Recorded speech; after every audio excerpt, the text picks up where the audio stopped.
بسم اللہ الرحمن الرحیم۔ پردہ نہ کرنے پر سخت عذاب، اور جس طرح نماز فرض ہونے کے باوجود نہ پڑھنا، رمضان کے روزے فرض ہونے کے باوجود نہ رکھنا، زکوٰۃ فرض ہونے کے باوجود ادا نہ کرنا، حج فرض ہونے کے باوجود ادا نہ کرنا بڑا گناہ ہے۔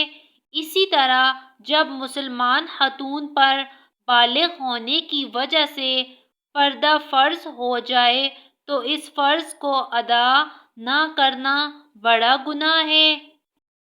اسی وجہ سے پردہ نہ کرنے پر احادیث میں بڑے خوفناک عذاب کی وعید آئی ہے، جس طرح نماز نہ پڑھنے پر، روزہ نہ رکھنے پر، زکوٰۃ ادا نہ کرنے پر اور حج نہ کرنے پر قسم قسم کے عذابوں کا ذکر ہے۔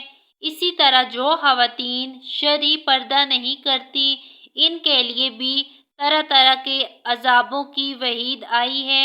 Thanks for watching the video. Please like and subscribe to my YouTube channel.